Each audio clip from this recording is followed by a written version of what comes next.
Até eu costumo falar que a quiropraxia ela é como se fosse um segmento muito pequeno do que é a osteopatia. A osteopatia vai ver a nível visceral, vai ver a parte de mais global do negócio, não é uma coisa tão pontual. Vou ali, vou manipular e acabou. Não é, às vezes, menosprezando o profissional ou julgando, né? Mas você tem que ter um conhecimento de anatomia, fisiologia do próprio corpo, né? Antes de fazer manipulação. Eu acho que o risco é pior. A gente tem estudos muito bem conduzidos que mostram que a gente não consegue fazer uma manipulação em determinada vértebra, em determinado nível vertebral. Mas eu acho que a gente tem que pensar na intenção do que a gente está fazendo aquilo. E a osteopatia, cara, é tão sensacional. Tem pacientes que, dependendo do caso, a gente toca no paciente, a gente estimula um choro. E a utilização da osteopatia para uma atitude mais preventiva para os atletas, como que você enxerga isso? A osteopatia, ela entra limpando o que tiver de sujeira para diminuir o máximo possível de agentes estressores, para que quando ele precisar daquela barrinha de energia, que a gente está chamando de reserva autonômica, ele tenha para usar caso aconteça alguma coisa. Eu acho que esse é o X da questão do osteopata. Ele não foca só naquele ponto de lesão. Às vezes a lesão não tá ali. A lesão, o que tá gritando é ali. O que tá reclamando é ali. Mas a lesão tá vindo de outro local.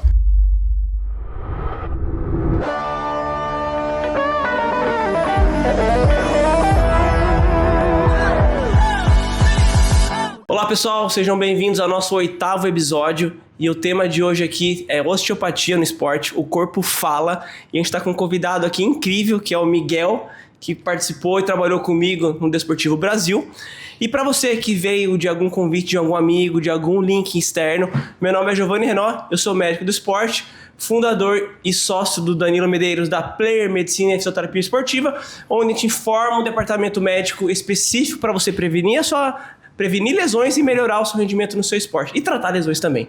Você, Danilo, com as palavras. É isso aí. É uma alegria muito grande trazer um colega de profissão. Primeiro fisioterapeuta do podcast, primeiro osteopata também que traz também. Então é algo que vai agregar muito, tirar muita dúvida de muita gente que não sabe realmente o que é osteopatia, que pensa que tudo é uma quiropraxia, tudo é instalar os ossos, enfim. E a gente vai desmistificar muita coisa aí. Tá bom? Miguel, antes de passar para você aqui, só vou fazer uma breve apresentação pessoal. Miguel Maia, fisioterapeuta, pós-graduado em osteopatia pela Escola de Madrid, pós-graduando, na verdade, especializado em terapia manual e tratamento de coluna e ex-fisioterapeuta do Desportivo Brasil. Miguel, suas palavras, me fala um pouco de como você escolheu fisioterapia e como você veio parar aqui hoje. Meio abrangente, né? Mas vamos lá. Então, bom, como o Giovanni falou, me chamo Miguel, né? Tô com 26 anos aí. E eu lembro que eu fui parar na fisioterapia já no ensino médio, né? Eu sempre gostei de cuidar da minha saúde, de praticar esporte, e eu até cogitei fazer educação física antes de fazer fisioterapia, mas eu percebi que eu estava muito mais ligado à parte de reabilitação, de realmente cuidar desse processo de devolver a pessoa para a saúde dela e não tanto em performance, né? E aí eu conheci a fisioterapia. Então, acho que desde o primeiro ano do ensino médio eu já sabia que queria fazer fisioterapia, terminei, já fiz prova para entrar na faculdade e eu me formei com 22 anos, né? Me formei até cedo, né? E aí eu fiquei um ano aí meio boiando, só fazendo atendimento domiciliar. A gente, geralmente, quem se forma faz aqueles atendimentos de home care, né? Aparecem as empresas de home care, mas oferecem, tipo, R$18 para você atender o paciente a 3 cidades longe da sua. E eu falei, pô, isso não é nada sustentável, né? Aí eu decidi abrir um consultório por conta própria, em Salto mesmo. Mas assim, eu até brinco que foi bom, mas foi ruim, né? Foi bom porque me mostrou que é o que eu quero fazer, eu quero trabalhar do jeito que para mim faz sentido, lógico, dentro do que a ciência fala que funciona, né? Da parte da literatura científica, mas trazendo pro que eu acredito, pro que faz sentido para mim. Mas foi ruim porque na época eu não tinha essa ferramenta, não tinha todo esse conhecimento que a osteopatia está me trazendo e o estudo por fora de neurociência da dor, etc. Então foi um fiasco, foi assim, meus atendimentos eram péssimos, sabe? Eu saí a gente sai muito cru da faculdade, né? E aí eu lembro que eu tava com uma dor no ombro, se eu não me engano, e não melhorava por nada, eu tentava fazer exercício de fortalecimento e não melhorava, até que eu passei numa osteopata lá de Salto, que hoje é uma das donas da clínica onde eu trabalho. E ela me atendeu e assim, ela foi me atendendo e foi quase que assim, descobrindo sobre a minha vida inteira e perguntando, você já caiu de tal forma, você já fez isso, você já teve seguinte trauma. Ela foi perguntando coisas de hábitos, então como que eu me alimentava, como que eu dormia, e tudo foi fazendo sentido, encaixando, e ela foi mexendo, fazendo as técnicas. Eu falei, cara, o que é isso aqui, velho? Isso aqui é muito louco, eu quero aprender. Ela falou, eu tô para me formar em osteopatia lá em Campinas, pela Escola de Osteopatia de Madrid. E eu falei, cara, é isso que eu vou fazer isso aí da minha vida. Isso aqui é sensacional. E aí eu já cheguei em casa, falei, mãe, eu quero fazer uma pós-graduação em osteopatia, não sei o que. E aí eu já fiz inscrição, só que assim, a turma só ia formar depois de 6 meses, né? Porque primeiro eles lançam que vai abrir a turma. Aí se der turma para aquela região, aí que abre. Então tem um processo para as pessoas se inscreverem. Então eu fiquei tipo 5, 6 meses assim, em êxtase, só pensando quando que ia chegar para ter o primeiro módulo, ter a primeira aula. E aí, acho que em maio, mais ou menos, de 2023, eu tive meu primeiro módulo em osteopatia lá em Campinas. E, cara, foi... A sensação que eu tive é que eu cheguei em casa com a cabeça pegando fogo, assim, de tanta informação, mas era uma informação que era tão legal, fazia tanto sentido, que eu falei, cara, é isso.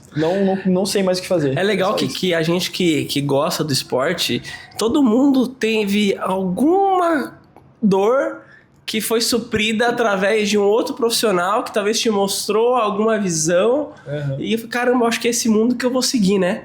Você teve uma história parecida assim, Danilo? Sim, claro. Eu ia ficar cadeira de rodas, né? Da coluna, né? Da coluna. Eu tive que, na época, era o RPG, que era o boom do negócio. A osteopatia existia, mas era bem crua ainda, principalmente lá em Fortaleza. Mas aí eu fiz o RPG e foi que, eu quero isso aí. Pô, me ajudou, eu ia ficar cadeira de rodas, eu não vou mais ficar, e consegui, lógico, parei de jogar porque eu fui estudar, mas foi uma das coisas que mais me motivaram para conseguir me tornar e virar um fisioterapeuta, né? E como você tocou no assunto também da osteopatia, eu também senti isso do primeiro dia. Sua cabeça ferve, cara. É muita informação. É muita coisa. Aí vai você, meu Deus do céu, eu não sei de nada, cara. Eu sou burro pra caramba. Você nunca fez uma faculdade. É como se estivesse aprendendo tudo de novo. Aprendendo tudo de novo. E assim, é sensacional. E aí os módulos vão passando, você vai pegando a bagagem e vai, agora eu sei. Aquela lesão que eu não conseguia tratar, foi por isso que eu não consegui tratar. Então você começa a evoluir como profissional. E é sensacional essa história dele aí. Muito bom. Entrando um pouco agora da osteopatia, Miguel, eu queria que você falasse assim, o que é a osteopatia? É só fisioterapeuta que atende? É a mesma coisa que quiropraxia? Um educador físico pode ser osteopata? Acho que é uma dúvida bem comum das pessoas. Eu queria que você explicasse um pouco melhor os fundamentos e quem que é o osteopata. Tá, então vou começar explicando mais ou menos como ela surgiu. Ela surgiu lá por volta de 1874, eu acho, pelo Dr. Andrew Taylor Still, né, o Dr. Still, que a gente fala. E ela surgiu de uma forma assim, que ele estava se sentindo insatisfeito como era praticada a medicina naquela época. Ele era médico. Isso, ele era médico. Já vou chegar nessa parte. E aí, durante muito tempo, ele continuou estudando anatomia, fisiologia, as fisiopatologias, né? E, de certa forma, observando o que acontecia no corpo da pessoa, ele foi definindo o que era padrão, o que era normal e o que era anormal. E com as técnicas que ele foi desenvolvendo em torno da anatomia e da biomecânica, ele trazia para o normal, certo? Então, a osteopatia ela surgiu mais ou menos desse sentido, né? De muito estudo de anatomia e fisiologia, entender o que está errado e tentar consertar, né? E a osteopatia ela não é só um método de avaliação e tratamento, ela também engloba uma filosofia de vida, né? Porque Still era uma pessoa que, assim, pensava muito à frente do seu tempo. Naquela época, lá em 1870 e pouco, ele já falava sobre, com outras palavras, né, sobre o biopsicossocial, então como o ambiente e a cabeça da pessoa pode moldar a percepção de dor dela, né? Então ele já tinha essa cabeça, coisa que a gente começou a estudar recentemente, né, sobre os fatores biopsicossociais, etc. E aí, conforme foi passando o tempo, a osteopatia foi se espalhando, né? Aí chegou na Europa, chegou na Espanha, né? Como tem a escola que a gente faz, a Escola de Osteopatia de Madrid. Então ele era de espanhol. Ele é americano. Ele é americano. Começou lá nos Estados Unidos, em Kirksville, e aí foi surgindo, né? Foi surgindo essas ramificações. Aí tem a escola, Bélgica, né? Isso, tem a escola britânica, tem a escola de Madrid, então foram surgindo várias ramificações. E sempre tentando manter a visão de Steele, mas com algumas mudanças, né? E a gente trabalha em 4 pilares, né? Que são as 4 leis da osteopatia. Então a gente tem de que o corpo é uma unidade, então a gente não consegue separar a mente do corpo e da espiritualidade, enfim. É tudo integrado, então a gente precisa aprender a olhar para o paciente de uma forma holística, mas quando eu falo holística não é no sentido de vou ler búzios e passar incenso, é olhar de uma forma que talvez outras pessoas não vão olhar. Então é olhar realmente como se fosse uma lupa em cada partezinha do paciente e falar, será que não é aqui que está o problema? Ao invés de estar só onde ele está referindo dor. A gente tem uma segunda lei, que é a estrutura governa a função. Então, a conformidade daquele tecido, o órgão, o músculo, vai comandar como ele vai funcionar.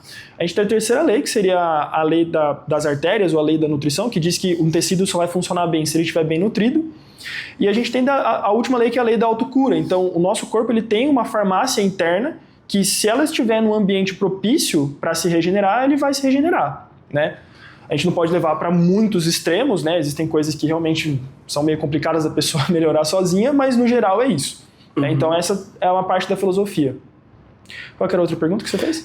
E quem faz a osteopatia? É fisioterapeuta ou pode ser outro profissional também? Era aí. Então, nos Estados Unidos, que eu sei, para você se tornar osteopata, você tem que ser médico. Então lá se formam os médicos osteopatas. Mas, por exemplo, na Europa, você pode fazer só o curso de osteopatia e se formar em osteopatia apenas, se eu não me engano, em algumas regiões da Europa. E no Brasil, para você ser osteopata, você precisa se formar em fisioterapia, você tem que ser fisioterapeuta. Rola uma parada de tentar abrir para outras áreas, por exemplo, biomedicina, para educação física, para enfermagem, mas eu acho que isso não vai rolar, não, porque eu acho difícil.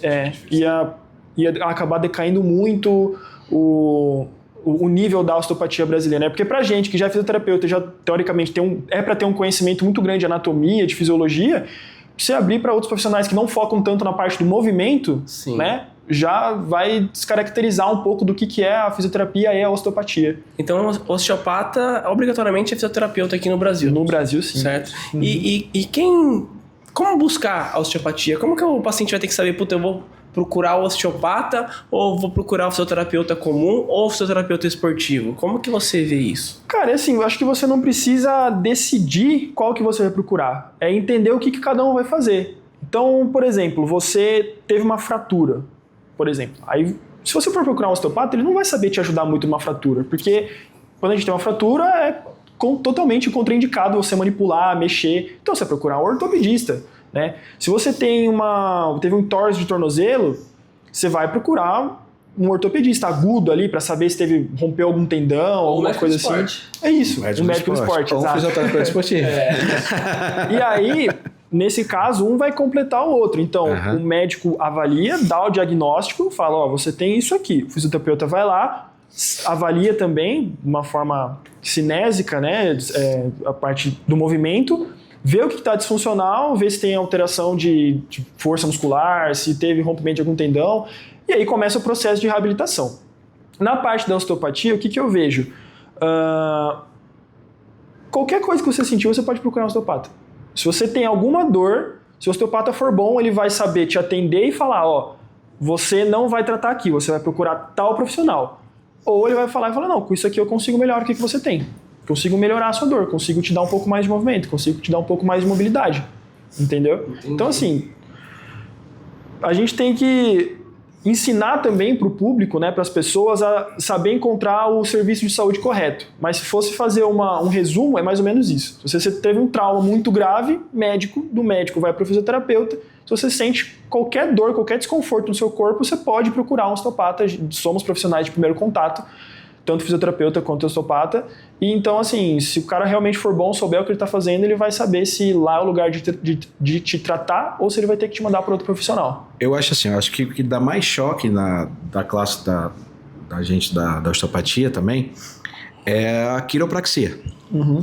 Que muita gente não sabe qual é a diferença realmente do quiropraxista para o osteopata, né? Eu costumo falar que a quiropraxia ela é como se fosse um segmento muito pequeno do que é a osteopatia. A osteopatia vai ver a nível visceral, vai ver nível de funcionamento dos órgãos direitinho, vai ver a parte de mais global do negócio, não é uma coisa tão pontual. Vou ali, vou manipular e acabou.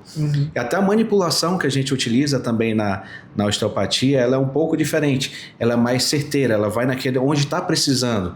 Né, onde está hipomórfico para virar hiper, então a gente consegue ter esse equilíbrio. No caso não, da quiropraxia é um tiro de 12. Tem uma lá que precisa, mas mexe com tudo e aí acaba funcionando porque tem um efeito fisiológico que tem, mas não é uma coisa tão certeira, não é uma coisa que realmente traz resultado. Traz resultado momentâneo, mas a causa está lá. Sim. Então por isso que ela é um pouco mais limitado. Então fica até um conselho também para quem quiser procurar, no caso, um osteopata ao invés de um quiropraxia, seria interessante, porque ele vai ver de forma global, vai ver funcionamento, vai ver a parte fisiológica, tudo isso, para poder agregar muito mais ao paciente. E eu acho que o quiroprata, se eu não me engano, ele não é obrigatoriamente fisioterapeuta, né? Não. Existe até uma briga que tem, porque por lei não pode ainda ter uma formação em quiropraxia. E já tem algumas faculdades, principalmente aqui do sul, aqui da região sul do país, sudeste e sul do país, que estão formando quiropraxistas como profissão, mas não é. Não é? Não é. Na verdade, era para ser um curso de fisioterapeuta. Sim. Curso de extensão. Curso de extensão, não uma formação. E aí o que está acontecendo? Aquele negócio, meio que a força, você vai tá empurrando vários profissionais e uma hora eles vão entrar na justiça e vão conseguir, e aí vai formar uma nova profissão. Que eu acho muito arriscado, porque o fisioterapeuta ele vê algo mais global, né? Sim. Porque uma vez eu vi na televisão, e não faz muito tempo, eu não sei se eu te mandei, que acho que um quiroprata foi fazer manipulação da cervical de uma paciente e teve uma lesão da artéria carótida, eu acho que é vertebral. Uma dissecção da artéria. Uma dissecção da artéria, né? Isso. Então eu acho que não é, às vezes, menosprezando o profissional ou julgando, né? Mas você tem que ter um conhecimento de anatomia, fisiologia do próprio corpo, né? Antes de fazer manipulação. Qualquer uma, ainda mais seja um cervical. Né? Eu acho que sem um diagnóstico, às vezes, ou ter descartado algumas outras coisas mais graves, eu acho que o risco é pior, né? Com certeza. Tem testes específicos para isso, não é uma coisa que ele vai chegar e vai manipular. Nem sempre a gente manipula. Na osteopatia a gente tem essa visão. Sim. Manipula se for necessário. Não ser necessário, tem outras técnicas. Esse é um assunto bem interessante, que dá para se aprofundar legal, né? Então, assim, eu não gosto de criticar o trabalho dos quiropratas, porque, assim, as manipulações, elas funcionam, elas têm uma função, elas têm um benefício com um risco baixo e um benefício relativamente alto até, né? Então, assim, eu não sei como é um curso de quiropraxista, só de quiropraxista, mas assim, dependendo da forma como ele for conduzido, você forma um bom profissional que sabe manipular, que no caso é o quiroprata, né? Então assim, eu conheço tantos quiropratas que simplesmente olham para você e vê se tem uma alteração postural e manipula, o que é errado, assim como tem quiropratas que sabem fazer testes ortopédicos, testes provocativos, sabem fazer uma anamnese e eles vão manipular só o que tem que ser manipulado. Sim. E aí entra algumas questões que, por exemplo, até o Danilo comentou de que a gente é um pouco mais certeiro, né? O que eu vejo dessa forma? A gente tem estudos muito bem conduzidos que mostram que a gente não consegue fazer uma manipulação em determinada vértebra, em determinado nível vertebral. Mas eu acho que a gente tem que pensar na intenção do que a gente está fazendo aquilo, né? Então, por exemplo, só a hipomobilidade não quer dizer que aquela vértebra precisa ser manipulada. Tem uma coisa que chama regras de predileção clínica, que vão determinar se aquele paciente ele apresenta sintomas ou características onde você vai dizer se aquela manipulação vai ser benéfica para ele, se não vai ter mudança nenhuma, ou se pode até piorar. Então é assim, para você chegar nesse nível de conhecimento, é muito estudo. Não é um curso que, como tem hoje em dia, por exemplo, cursos de quiropraxia, de que um final de semana você vai aprender. Você vai aprender a manipular, porque não é difícil. Se você ensinar, acho que um primata a manipular, ele vai aprender a manipular. Porque fazer a técnica não é a parte difícil, a técnica bruta ali, né? Mas você saber quando o paciente precisa daquela técnica, se ela vai gerar um benefício, ou se o paciente aceita receber aquele tipo de técnica, porque tem paciente que você não sabe da história que ele teve, se alguém já tentou estralar, se ele tem medo, e você vai manipular o cara, ele trava e você piora o quadro do paciente, entendeu? Ou então, por exemplo, um paciente que nem você comentou, que teve uma dissecção da artéria vertebral, né? se você não sabe quais testes fazer para descartar essas questões de saber se ele pode ser manipulado ou não, pô, você vai manipular, você pode matar um cara na sua mesa. Já teve vários casos. Imprudência, né? Sim, uma imprudência muito grande. Exatamente, a gente acabou de dando um exemplo aqui, né? Agora eu queria que você desse um exemplo na prática mesmo. Tá. Tanto assim, talvez num atleta do desportivo, que a gente trabalhou em conjunto, eu sei que às vezes lá você não tinha muito tempo para poder ver essa forma mais holística do paciente, né? Essa unidade como um todo. Mas eu queria dar um exemplo de como que você, às vezes, fez uma coisa ali que talvez não regularia tão bem, ou uma coisa mais prática, assim, para as pessoas entenderem também. Queria que você desse um exemplo, e depois um exemplo no consultório também, o que você pega bastante, o que você vê. Tá, bom, no clube era um pouco difícil a gente fazer esse tipo de abordagem, não que não dava para ser feito, dava para ser feito, mas pela questão de tempo era um pouco complicado, né, para você sentar com cada atleta e avaliar. Mas a gente tem outro lado que, assim, teoricamente eles têm uma alimentação boa, eles teoricamente eram para dormir bem, eles têm um acompanhamento psicológico, né? E eles têm a carga de treino, então eles praticam atividade física. A gente sabe que ser atleta, um atleta profissional, tá longe de ser saudável. Você expõe o seu corpo ao limite, basicamente, né? Então, assim, o que eu tentava levar da osteopatia para dentro do clube era basicamente transformar aquele corpo no mais adaptável possível, né? Então, às vezes era uma restrição de mobilidade do tornozelo que atrapalhava ele para chutar uma bola, era uma restrição de rotação externa de quadril que atrapalhava ele para fazer um passe. E a gente ia avaliando essas questões de mobilidade.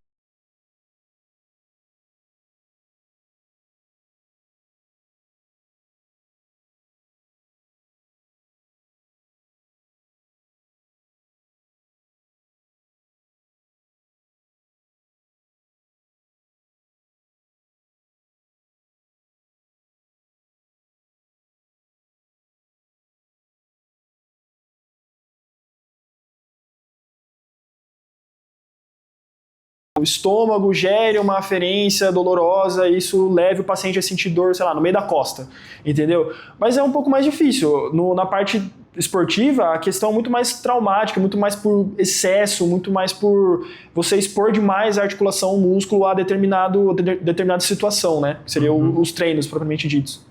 Ah, entendi. Não, porque a gente teve um exemplo aqui hoje, inclusive agora, um pouco antes da gente começar o podcast, um paciente nosso aqui que começou a iniciar um tratamento por pubalgia. E é legal que a gente começou a conversar aqui, e aí ele começou durante o tratamento com uma dor lombar, né? E depois estava com uma dor aqui na pata de ganso, e você vê que ele estava com o volume reduzido, não tinha retomado ao esporte. Mas daí ele foi falando, você foi perguntando pra ele, aí a parte de alimentação, como tá? Não, tá legal, não sei o quê. Aí o Danilo perguntou, mas tá bebendo todo dia, né? Não bebendo assim, de forma intensa, mas assim, um vinhozinho, uma cervejinha, todo dia à noite. Isso pode desregular um pouco, né? A flora intestinal, não tava dormindo muito bem, que a filha tá recém-nascida. Sim. Então esse ambiente psicossocial, né, interfere na percepção de dor. Sim. Né? Então acho que vocês, como osteopata principalmente, vocês entram nessa parte da anamnese e tenta correlacionar mais algumas coisas que talvez outros profissionais não iam enxergar, né? Não, com certeza. A gente consegue ver mais de forma global, né? Então a gente não é só aquela dor, a gente... O que está acontecendo? O que está a parte psicossocial? Como é que está o funcionamento? Como é que está o repouso? Então, vários critérios que fazem aquela dor ser aumentada e às vezes até justificar aquela dor. Sim. Então é muito mais global. Por isso que eu falo da comparação com a Quiro. Lógico que tem profissionais e profissionais, assim como tem profissionais da osteopatia que perdem feio da quiropraxia. Né? Mas assim, mas o osteopata ele consegue ver isso de forma global. E me conta também um pouquinho uma curiosidade que chegou no seu consultório, que você fala, cara, isso daqui era difícil, aquele paciente já passou em várias clínicas de fisioterapia, mas chegou em você e você conseguiu resolver. Que é o tipo de paciente que o Miguel gosta, né? Você gosta de paciente com dor crônica, né? Bucha. Mas todo fisioterapeuta gosta, né? Tem uns que não sabe fazer nada. Quem gosta de trabalhar.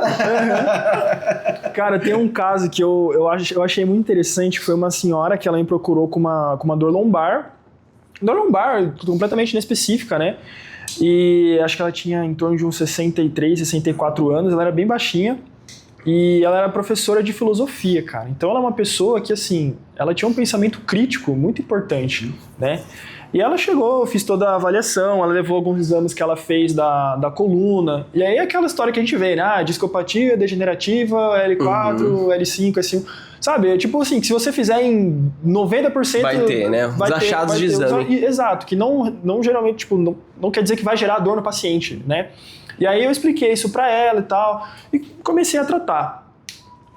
E aí foram passando as consultas, acho que na terceira consulta, ela, ao invés da gente já chegar pro tratamento, como era um retorno, eu sempre gosto de conversar um pouco com o paciente, saber se mudou alguma coisa na rotina, como é que tá a questão de funcionalidade, se tá se sentindo melhor.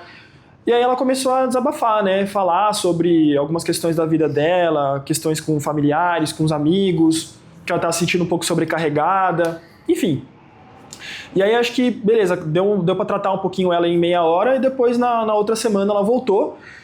E aí eu lembro que nesse dia eu meio que me senti no dever de dar uma aula de neurofisiologia da dor para ela entender o que estava acontecendo com o corpo dela. Porque assim, ela não conseguia compreender de forma clara. Porque tem paciente que você fala, você tem os alarmes e aí você fica um pouco mais estressado, e aí esse alarme toca. Você vai usando umas analogias assim, o paciente acaba entendendo, certo? Só que como ela é uma pessoa estudada, que gostava de se aprofundar nos assuntos, ela não se sentiu conformada com a explicação que eu dei, como eu daria para qualquer outra pessoa, né? Para ela eu tive que realmente explicar todos os processos, ela foi anotando, depois na outra consulta ela pesquisou sobre tudo isso e veio tirar dúvidas comigo, então tipo, ela veio com termos bem científicos mesmo, né? Eu não esperava aquilo, então assim, eu acredito que se fosse algum outro profissional ou alguma outra pessoa que não tivesse esse conhecimento um pouco mais aprofundado, não ia saber ajudar de verdade aquela pessoa, porque foi quando ela entendeu realmente o que estava acontecendo com ela, os processos fisiopatológicos, né, vamos colocar assim, que ela conseguiu entender o porquê que ela se sentia daquela forma, o porquê que ela tinha aquela dor. Então esse é um caso que eu acho muito interessante, que foi um dia que eu não encostei nessa paciente, mas eu ajudei ela mais do que se eu tivesse encostado, porque ela precisou entender o que estava acontecendo com ela para fazer sentido o tratamento. E aí depois deslanchou. Mais 2 consultas, ela não teve mais dor, conseguiu voltar à atividade física, fazer caminhada, consegui ajudar ela a achar ferramentas para ter esse manejo do estresse, seja dentro de casa, seja fora de casa, seja com família, seja com amigos. E eu brinco que assim, eu sei que deu certo o tratamento quando eu nunca mais vejo esse paciente, porque significa que ele não precisa de mim, entendeu? Então assim, quanto menos eu ver meus pacientes, melhor, porque significa que eles estão melhores da dor. Então, assim... E vem só pra manutenção, essas coisas. Isso. Uma vez no ano... E como você melhorou ela? Como que foi essa abordagem prática ali? Cara, dessa dor lombar, então, mulher de 60 anos... Aí entra outra questão, né? A maioria das dores lombares, elas regridem. Se você não fizer nada no paciente, ele vai melhorar.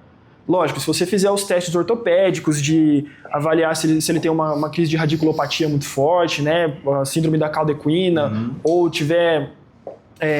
critérios que sejam para uma cirurgia, né? Fora isso, se você não fizer nada, essa dor vai melhorar dentro de algumas semanas. Dizem até 40 dias, né? Isso.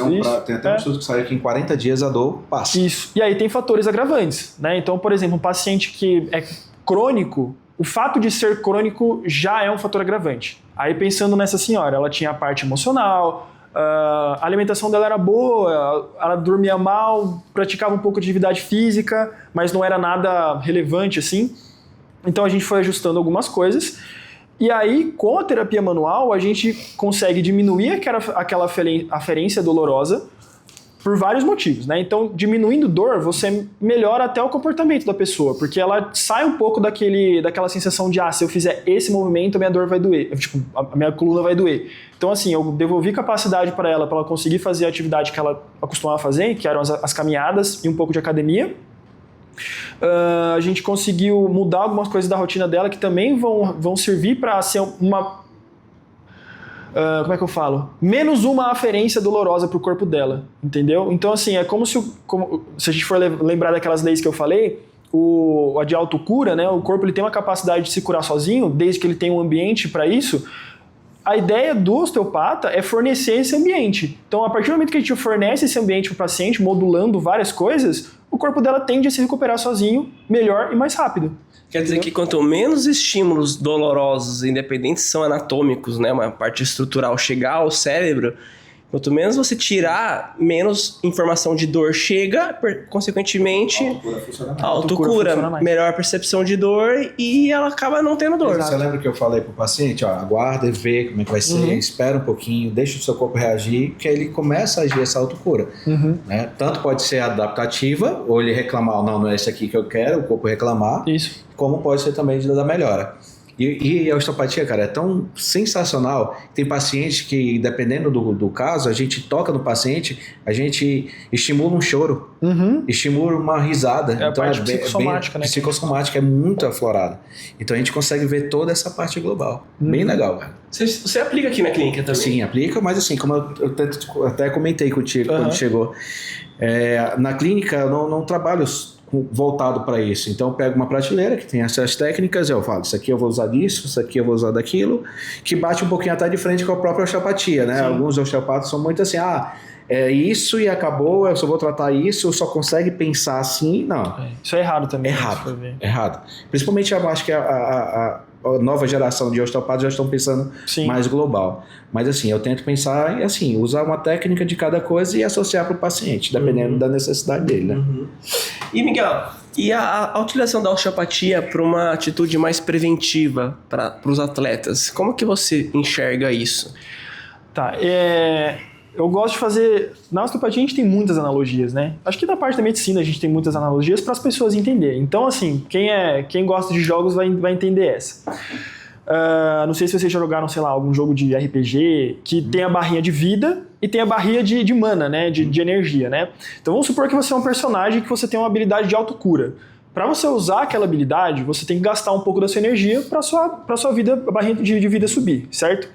Então vamos lá, você é um personagem que está andando lá no joguinho, acontece alguma coisa que você perdeu sua vida. Algum bicho te ataca, alguém vai lá te dar uma espadada, caiu, enfim, perdeu vida. Você vai usar aquela skill de recuperar a vida, né? A habilidade de ganhar a vida de novo. Você vai usar um pouquinho daquela energia que você tem, certo? E aí você recupera a vida. Essa barrinha, a gente pode chamar ela de reserva autonômica. O que é essa reserva autonômica? É basicamente o quanto de energia que o seu corpo tem para lidar frente àquele estresse, entendeu? Para que você volte sempre à homeostase. A gente usa bastante o termo homeostase, que é basicamente o equilíbrio do nosso corpo. Quando a gente vai usando demais essa barrinha, ou seja, a gente tem muitos agentes estressores, sejam eles físicos, psicológicos, enfim, de N variedades. Essa barrinha ela começa a diminuir. Quando ela chega no final, você não consegue mais usar essa skill de recuperar a vida, recuperar a saúde, no caso, e você começa a utilizar, você começa a perder a sua barrinha de vida, sem que ela volte ao normal. E é nesse período onde começa a vir as doenças, certo? Porque é o seu corpo te dizendo que ele não está mais tendo a capacidade de se adaptar frente aos estresses, certo? E aí, assim, trazendo para o esporte, o atleta, ele precisa não estar 100%, né? Porque se você está 100% significa que você está treinando errado, né? Sempre vai estar com uma dorzinha ali, algum desconforto, justamente. Exato, porque você está expondo o seu corpo a um limite. Então, sempre algum desconfortozinho vai ter.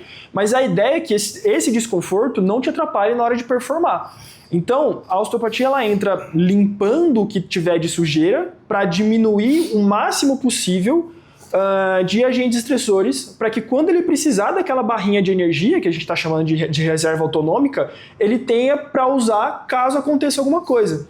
Eu lembro que surgiu até uma questão de... Eles compararam a lesão que o Neymar teve no joelho com um lance do Cristiano Ronaldo, que teoricamente era para ele ter se lesionado, porque foi um trauma muito grande, só que ele não se lesionou. Lógico, vão entrar vários outros fatores dentro disso, né? A gente não pode dizer que exatamente é por causa disso. Mas, por exemplo, se a gente comparar o estilo de vida que o Cristiano Ronaldo leva com o do Neymar, que o Neymar leva, os dois são atletas de ponta. Mas a gente sabe que o Cristiano Ronaldo, é um cara completamente focado no que ele faz. Tudo que ele consegue ajustar para que ele tenha o máximo desempenho, ele ajusta. Então, assim, é como se aquele trauma... o corpo dele tinha barrinha de energia suficiente para absorver aquele trauma e não gerar uma lesão mais grave. Ao contrário do Neymar, que a gente também sabe como é que é a vida do Neymar. Não querendo criticar o Neymar, porque ele é um puta atleta também, mas a gente consegue ver algumas diferenças assim. Então, olhando nesse panorama, a osteopatia entra nesse sentido, é diminuir o máximo possível de aferências de agentes estressores para que o atleta ele consiga se recuperar da melhor forma possível e continuar ali progredindo e entregando desempenho. E não se machucar, né? Que é o mais importante. Isso, não se machucar. Trabalhando na parte preventiva também. A osteopatia também trabalha isso.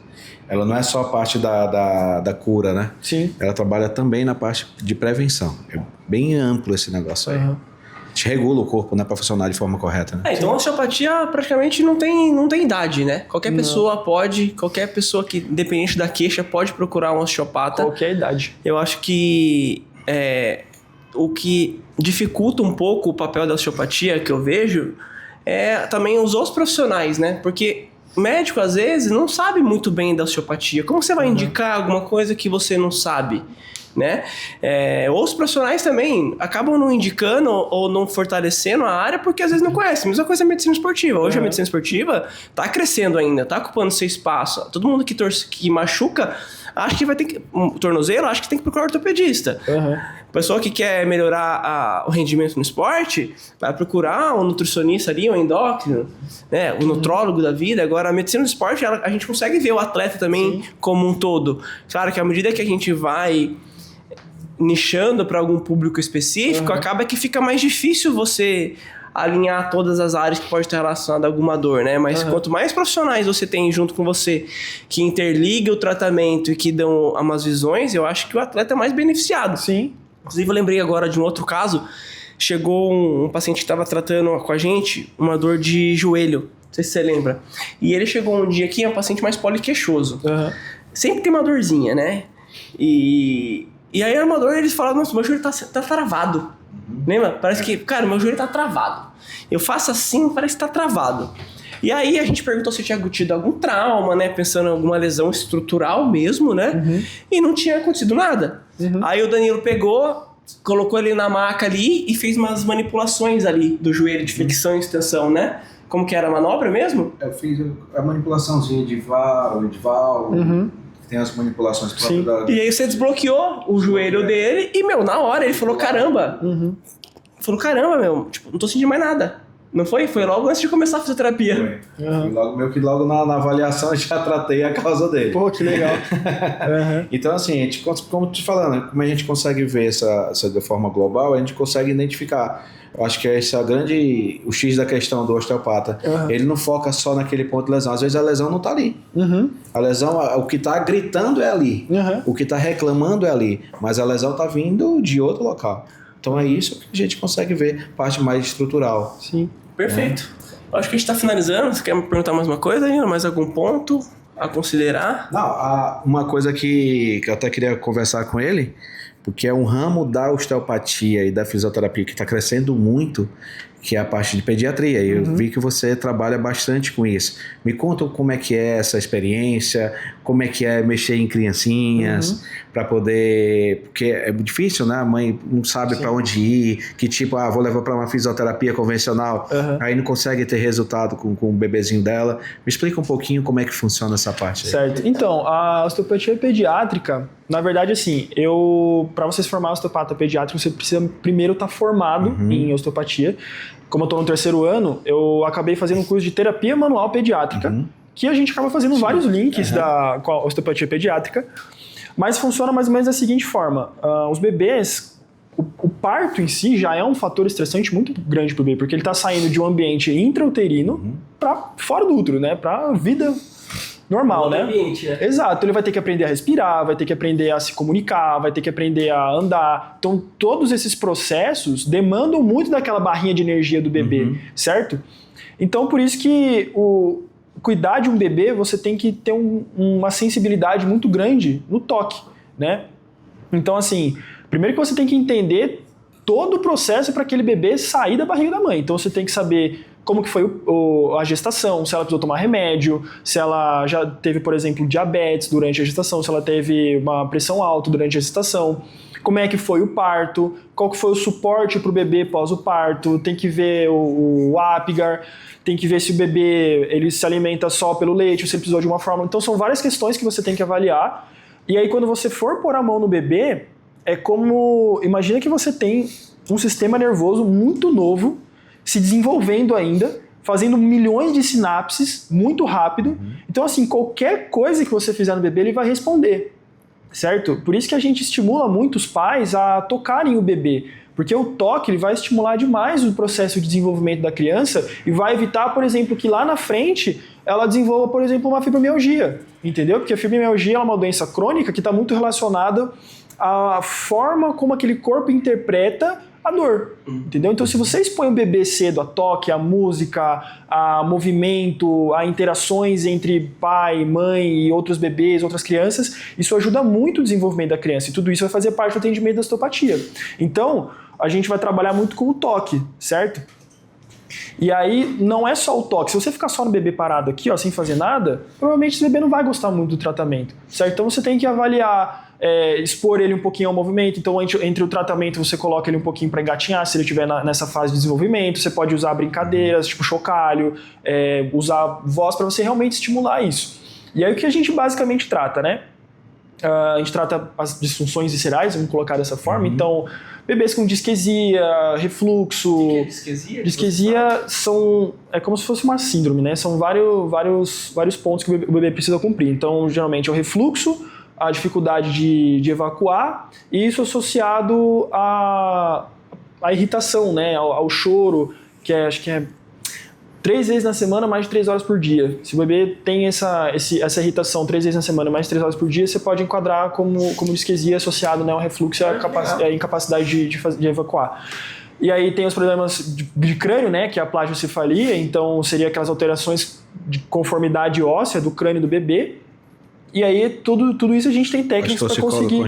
Isso, né? Torcicolos congênitas, até alterações de desenvolvimento motor, então displasia de quadril, né, que é muito comum o bebê ter também, né, lesões de plexo, quando vai puxar o bebê, puxa o braço, acaba lesionando o plexo braquial, e aí às vezes o bebê pode perder um pouco de movimento do membro superior. Tudo isso a gente consegue trabalhar dentro da osteopatia pediátrica, da terapia manual pediátrica. E fora que é muito bonito, cara. É muito bonito o osteopata tratando a criança. Eu comecei agora, né? Eu fiz o curso recentemente de terapia manual, então eu tô pegando ainda um pouco a mão, tô começando a colocar a mão nos bebês agora. E ver como é que é, né? Saiu de um atleta pra mexer com o bebê, né? A mão muda. A mão muda demais, muda demais. O atleta é um bagulho bruto ali, você vê a massa dos caras forte pra caramba, do nada é um bebezinho na sua frente que você tem que tomar todo cuidado pra não machucar. Agora me conta... A ideia, por exemplo, a pessoa, eu quero fazer osteopatia, eu gostei da área, gostei do que você disse, o que é que você aconselha a fazer para quem está estudando, que acabou de se matricular, para onde ir, que tipo de coisa mais estudar, onde mais focar, se é para praticar até no cachorro. Pô, legal essa pergunta, velho, porque eu tô ainda, mas eu tava muito mais ainda nessa questão de como, onde, quando, porquê. Eu acho que assim, quando você decide fazer osteopatia, você tem que procurar o melhor curso possível. Eu sempre puxo sardinha para a ION porque é onde eu faço, mas existem outras escolas no Brasil que são muito bem conceituadas. Por exemplo, a Ebrafim, que é uma escola muito antiga no Brasil de osteopatia. A gente tem o IDOT, a gente tem o CBO, que são cursos que a gente sabe que demandam um tempo de estudo. Então, ali são 4, 5 anos estudando. Se você vê algum curso de 2 meses e você se forma osteopata, foge, provavelmente vai ser um dinheiro jogado fora. Não vai resolver o problema. Não vai resolver, entendeu? Você não vai aprender o que realmente é a osteopatia. Você vai ter que abrir mão de muita coisa, mas você vai ver que vai ser muito fácil se você gostar disso. Então, finais de semana, você vai ter que passar lá tendo módulo, dias estudando. Então, assim, focar muito no estudo de anatomia, de fisiologia, de neurologia, endocrinologia, tudo que compõe o ser humano. Então, assim, dentro da osteopatia até, a gente acaba não vendo tudo o que precisa, né? A gente acaba focando mais na parte musculoesquelética, a parte visceral, etc. Mas uma coisa que me ajudou muito a compreender um pouco melhor o que é a filosofia é estudar também a parte comportamental, um pouco de psicologia, um pouco de filosofia, certo? Porque quando você começa a encaixar essas coisas, você vê que o paciente, ele não é uma coisa só, ele não é só aquele pedaço de carne que dá na sua frente. O paciente, quando ele chega na sua frente, ele é como se fosse uma fotografia. Você está vendo ele agora, naquele momento, mas o que aconteceu antes? Entendeu? O que levou ele a chegar naquele consultório? Então, assim, você entender todas as nuances do que é um ser humano vai te fazer não só um osteopata, mas um profissional de saúde muito melhor. Então, eu falo isso dentro da osteopatia, mas se você for enfermeiro, biomédico, médico do esporte, qualquer profissional que lide com a saúde de um ser humano, você precisa estudar ele como um todo, entendeu? Talvez você não precise estudar cinesiologia, porque você não vai trabalhar com o movimento do paciente. Mas, cara, você precisa saber um pouco de comportamento, um pouco de neurociência, como é que funciona o cérebro, como é que funcionam as emoções, como que é o trajeto da dor, para onde ela vai. E vai seguindo aí, cara. Filosofia também é muito importante. Legal ver o Miguel falando disso, cara, porque dá pra você ver que realmente o cara gosta disso e tem amor por isso. Porque quando eu tava lá no Desportivo com ele, eu sempre perguntava algumas coisas da osteopatia, ele fazia algumas coisas em mim também, inclusive eu fiz umas manipulações uma vez no meu intestino. Falei, seu intestino como que tá? Eu falei, cara, geralmente ele tá meio solto. Aí você falou, não, pô, isso aqui pode estar relacionado à tua dor. Eu não lembro agora o que era, onde que eu tava. Uma dor na panturrilha. Era dor na panturrilha, né? E aí você foi conversando comigo e, pô, parabéns pela sua escolha, cara, eu acho que você tá no caminho certo. Você saiu de um clube de futebol para poder focar no consultório, poder desenvolver isso. Você é jovem, cara, tá com 26 anos, já com essa mentalidade de focar no consultório, de focar no que você gosta, de pegar algum nicho, de crescer, cara. Eu acho que você tá no caminho certo. Inclusive, teve uma proposta de um clube grande e não vai por conta disso. Cara, eu acho que tem que ser assim mesmo, cara. Acreditar na sua escolha e estudar. Inclusive, ele ficava vendo aquelas vias de dor, lembra? Eu falei, nossa, cara, o que você tá estudando aí? Difícil, cara. É uma coisa difícil demais, cara. Não é fácil. É difícil. É bem difícil porque é muito complexo. E você, cara, se debulhando lá pra poder entender e entregar o melhor paciente, cara, isso aí é o que todo mundo tem que fazer em todas as áreas. Sim. Aí outra coisa, o fato dessa escolha que ele fez de optar por ficar no consultório, passei isso recentemente. Eu saí do futebol depois de muito tempo. É difícil. É aquele negócio, você sabe que é complicado, você sabe que é muita coisa errada, mas ao mesmo tempo é um negócio viciante. Né? E assim, o fato de você não optar por ir pesa muito. Você fala, meu Deus do céu, será que eu tô fazendo a coisa certa? Sim. Mas assim, eu te falo com toda a certeza do mundo. Vai nesse caminho, que assim, o futebol é bacana, é legal, mas o futebol, você vive aquele mundo. Depois que você sai um pouco daquele futebol, você fala, e agora? Eu vou fazer o quê? Só sei fazer futebol. Se você trabalhar com futebol. Então, você trabalhar de forma global vai te transformar num profissional ainda melhor, ainda mais capacitado. E se um dia tiver que voltar pro futebol, você vai voltar ainda com o futebol com uma bagagem ainda maior. Então, assim, você tá no caminho certo, continua com a dedicação, outras oportunidades vão aparecer, um bom profissional sempre aparece. E é isso, cara, foi um prazer conversar contigo, trocar uma ideia, trocar figurinha, principalmente que trabalha na minha área também. E assim, eu vi, se eu tivesse a cabeça que ele tem, com a idade que ele tem, nossa, hoje eu tava ainda, eu não posso reclamar, mas estava ainda melhor. Mas assim, parabéns pela sua cabeça, parabéns pelo seu profissionalismo. E é um prazer de conviver com pessoas assim que realmente são apaixonadas por que fazem. Sim. Não, e foi muito bom o tempo que a gente trabalhou no Desportivo, porque a gente sempre tava alinhado, né? A gente sempre conversava junto. Não era que o médico é a verdade imutável ali. Pô, eu queria ouvir o que você tinha pra poder falar. Se você concordava comigo, se você tinha uma visão diferente. Pô, eu já te perguntei, por que você faria da osteopatia ali pra poder tentar também saber mais coisas e ter novos conhecimentos. E é isso, cara. Obrigado mais uma vez. Pô, eu que agradeço. Agora, pra finalizar, aonde você atende? Redes sociais. Certo. Como pode te procurar? Então, eu atendo em Salto, né? Sou da cidade de Salto, eu atendo numa clínica que chama Integrare, tem uma salinha lá que eu atendo só com a osteopatia. Eu tô tentando focar só nisso, eu não tô pegando pacientes ortopédicos de fazer reabilitação mesmo. Deixa eu ver. Meu Instagram é miguel.ofísio, então é facinho de achar lá. Se colocar Miguel, fisioterapeuta, acho que acha. Inclusive no nosso link a descrição do nosso podcast vai estar escrito lá, vai estar lá, tá? E para entrar em contato, só manda mensagem. Manda um direct lá. E a gente fez uma proposta para ele vir atender aqui também, né? Se alguém quiser com atendimento em São Paulo, só manda mensagem, a gente organiza. O Miguel vai atender aqui também, viu, gente? Só organizar certinho que eu venho aí, trazer os bebês, pode trazer tudo, dor lombar. Eu gosto de bucha, vem com bucha que eu gosto. Então tá bom, Miguel, mais uma vez obrigado. Tudo de bom você nessa jornada. Precisar de qualquer coisa aqui, conte comigo com o Danilo, que a gente sempre tá de portas abertas. Show, igualmente. E obrigado a vocês também que doaram um pouquinho do tempo, que doaram um pouquinho de buscar ainda mais conhecimento, de trocar figurinha. E é isso, gente. Até a próxima e vamos junto. Valeu, obrigado. Valeu. Falou, tchau.